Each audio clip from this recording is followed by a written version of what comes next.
salah satu penyebab hipoglikemia itu terutama pada pasien-pasien dengan gangguan fungsi ginjal.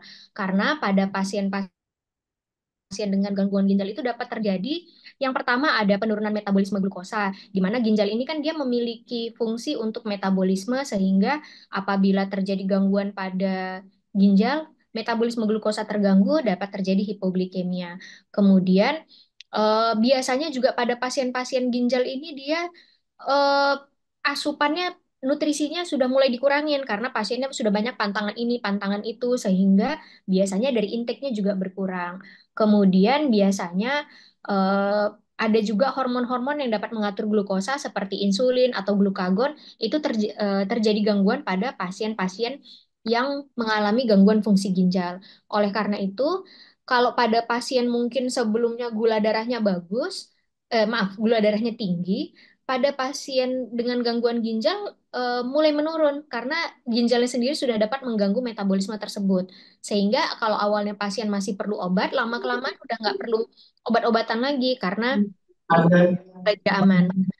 Nah, kalau untuk OAD biasanya tidak perlu kita berikan selama pasien gula darahnya bagus. Kalau seandainya pun mulai biasanya kita lihat dulu apakah eh, oh, dia dengan HD reguler ya. Kalau dengan HD reguler biasanya kita hanya menganjurkan insulin yang aman pada pasien dan biasanya di hari pasien akan melakukan cuci darah, itu akan sebaiknya kita turunkan dari dosis insulinnya.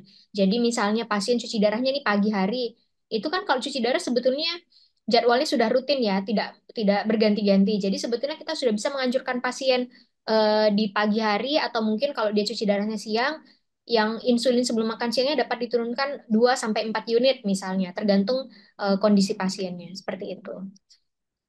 Baik, terima kasih banyak dokter. Sangat menarik sekali karena masih teman-teman masih banyak yang bertanya. Cuman kita harus lanjut dulu ke materi yang kedua. Kita persilakan kepada dokter Dian untuk menyampaikan materi kedua terkait dengan intervensi darurat dan stabilisasi pasien dengan koma mixedema. Untuk pemberian materi kurang lebih sama 45 menit. Setelah itu kita akan lanjut ke sesi diskusi kembali. Kami persilakan kepada dokter Dian. Oke, terima kasih. Saya izin share sekali lagi ya, Bu. Baik, silakan dok.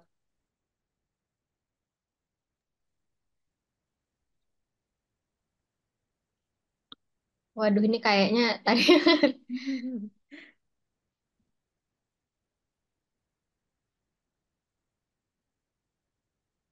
Nah, sudah. Sudah terlihat jelas, Dok? Oke, ya.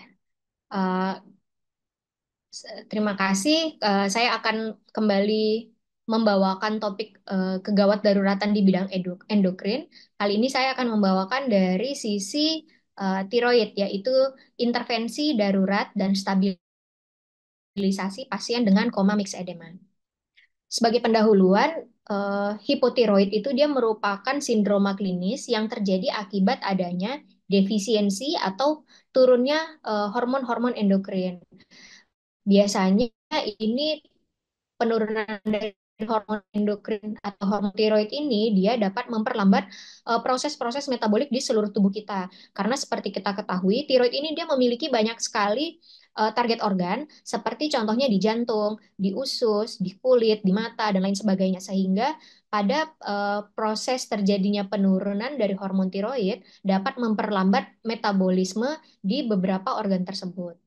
Apabila hipotiroidisme ini terjadi pada saat baru lahir atau newborn infants, dapat mengakibatkan kondisi yang kita sebut dengan kretinisme. Kretinisme ini nanti ditandai dengan eh, pasiennya itu gagal tumbuh, jadi badannya kecil. Kemudian yang kedua, IQ atau kecerdasannya juga terganggu. Kemudian yang kedua, apabila hipotiroidisme ini terjadi pada kondisi remaja, pada saat remaja, pada saat masa pertumbuhan. Nah, ini juga dapat mengganggu pertumbuhan dan pubertas pasien tersebut.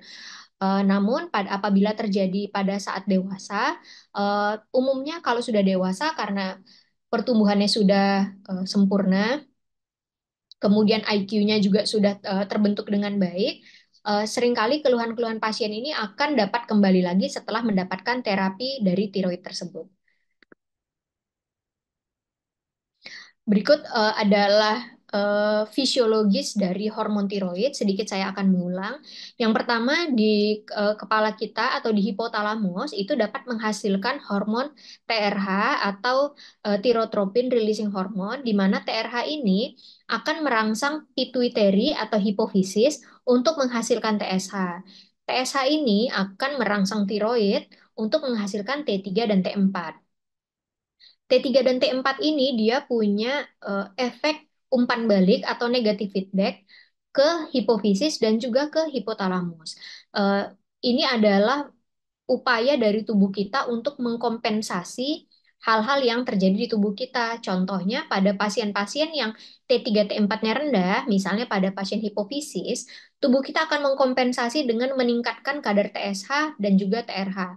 Hal inilah yang menyebabkan seringkali kita mendapatkan hasil laboratorium pasien yang tidak sejalan. Jadi kalau T3 T4-nya tinggi, TSH-nya rendah. Kalau T3 T4-nya rendah, TSH-nya tinggi. Dan yang bekerja di badan kita atau klinis keluhan yang kita alami itu biasanya bergantung dari kadar T3 dan T4, bukan TSH dan TRH. Jadi pada pasien hipotiroid akan kita jumpai hormon tiroid atau T3 T4 yang rendah. Untuk prevalensinya sebetulnya bisa kita lihat di sini. Untuk yang subklinikal mencapai 4,3 sampai 8,5%, tapi yang memang hipotiroidisme itu lebih kecil angka kejadiannya, hanya 0,3 dan 0,4%. Tapi dari studi Framingham dan British Wickham, di mana mereka melihat studi pasien-pasien yang memiliki kadar TSH 10, ternyata untuk usia lanjut di atas 60 cukup banyak, yaitu mencapai 5,9% pada wanita, 2,3% pada pria, dan untuk yang British sendiri di wanita mencapai 9,3% dan laki-laki hanya 1,2%. Penyebabnya apa untuk hipotiroid?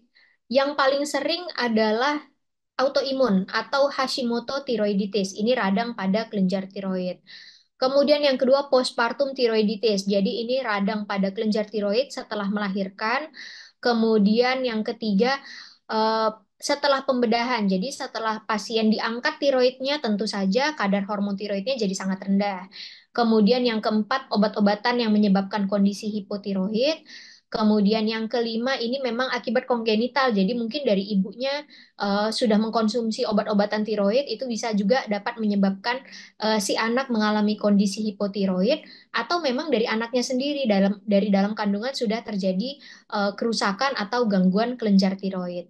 Dan yang terakhir adalah defisiensi yodium. Ini mungkin zaman dulu ya seringkali kita mendengar kurang makan garam beriodium itu menyebabkan defisiensi. Namun kalau saat ini sepertinya sudah sangat jarang kita temui kondisi defisiensi yodium.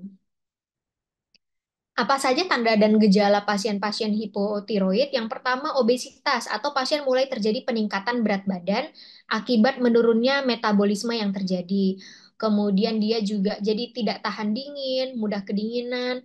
Pasien juga sering mengalami depresi, rambut rontok, detak jantung juga melambat karena tadi kan tiroid juga salah satu tempat kerjanya adalah di jantung. Jadi jantungnya melambat, pasien mulai perasaan dadanya tidak enak. Kemudian karena juga bekerja di usus, pergerakan usus melambat sehingga pasien sering juga mengeluhkan konstipasi atau sulit buang air besar. Kemudian ada gangguan haid, mudah lelah, dan ada nyeri-nyeri sendi. Ini tadi seperti yang saya jelaskan, pada setiap pasien dengan gangguan fungsi tiroid, biasanya yang nomor satu harus kita periksa adalah TSH. Apabila TSH kita periksakan, kemudian dia nilainya meningkat, ini adalah suatu kondisi hipotiroid. Dan kita lanjutkan dengan pemeriksaan T4. Apabila dia T4-nya turun, berarti ini memang tegak suatu hipotiroid primer atau memang gangguan di tiroid. Tapi kalau T4-nya normal, berarti ini adalah subclinical hipotiroid.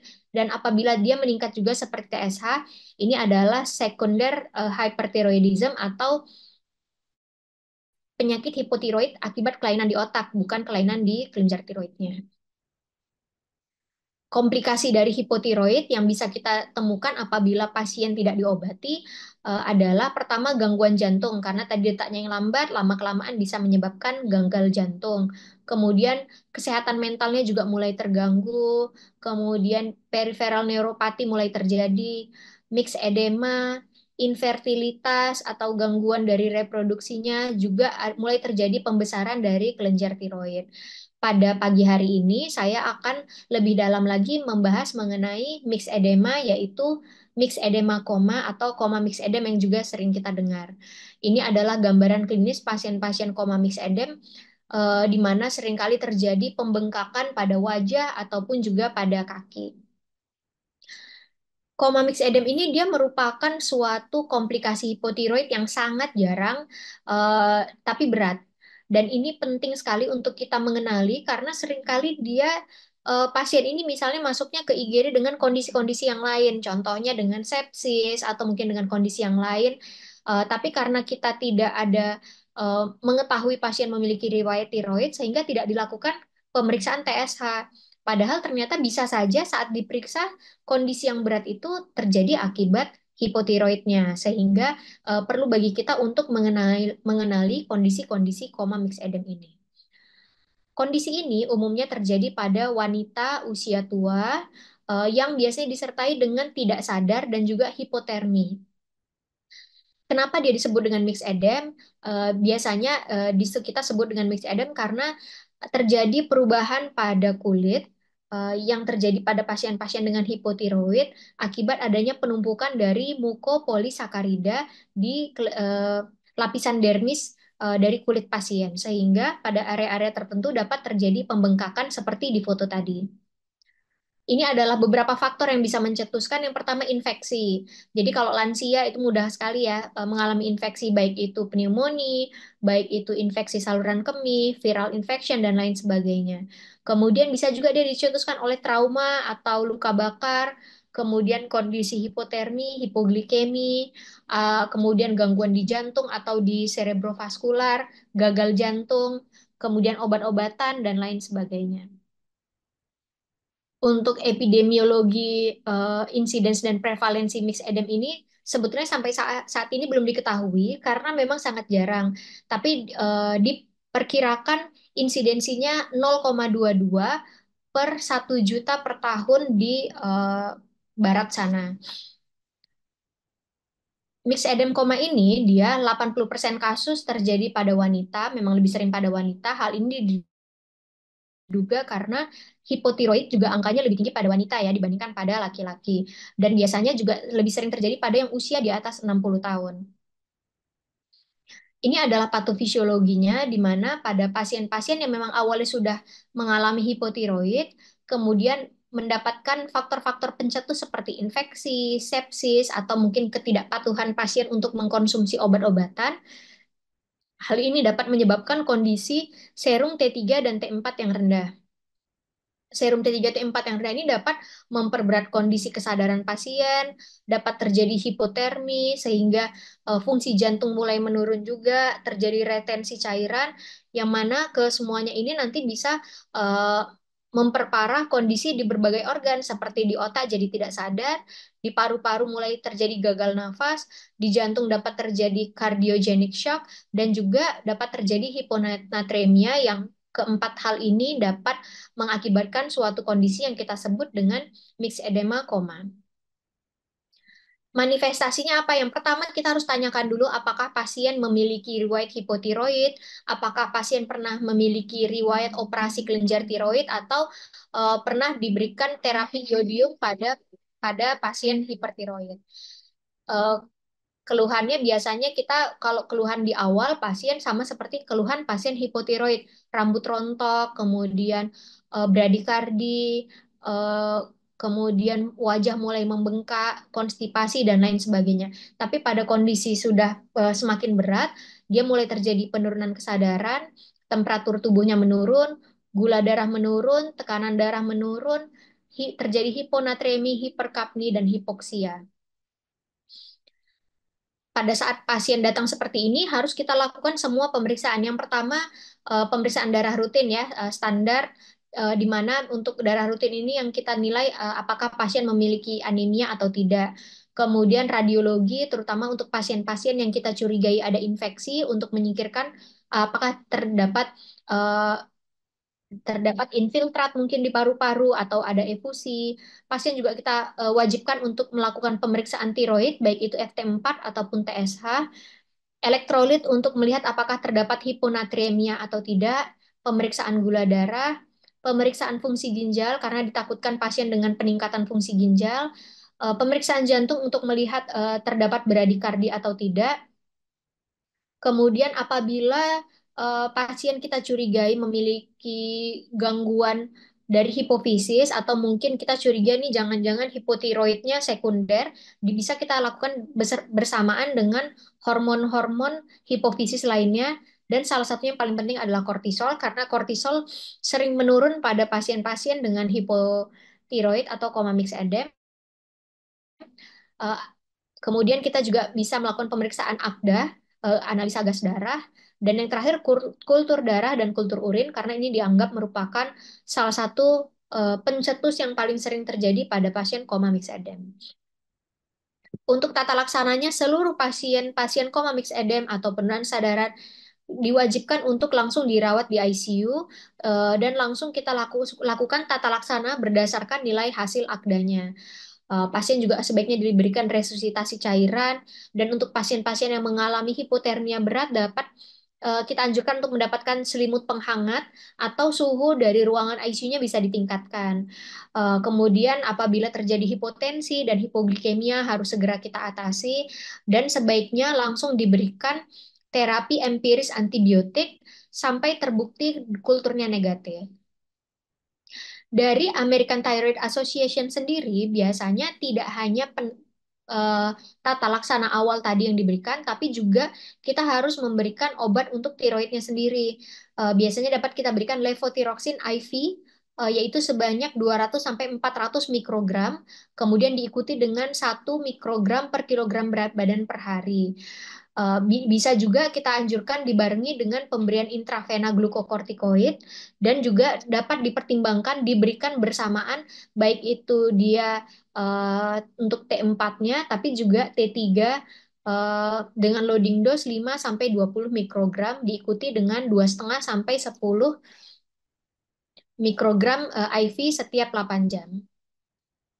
Pasien dengan koma mixed edem itu seringkali dia bersamaan dengan adanya insuf adrenal atau tadi saya bilang penting sekali untuk kita memeriksakan kadar kortisolnya, sehingga biasanya kita anjurkan juga pasien untuk mendapatkan hidrokortison dimulai dari dosis 100 miligram IV apabila terdapat kondisi hipokortisol. Angka mortalitasnya itu cukup bervariasi, tapi bisa sampai mencapai 60% apabila tidak ditangani dengan tepat. Dan prognosis yang buruk ini dia sangat erat kaitannya dengan usia, kondisi bradikardi yang dialami pasien, dan adanya hipotermia yang persisten. Komplikasinya itu apabila tidak diobati dengan baik dapat berakibat fatal berupa koma, gagal napas, iskemia dari jantung, sepsis, dan perdarahan gastrointestinal. Terima kasih, saya kembalikan ke Ibu Moderator.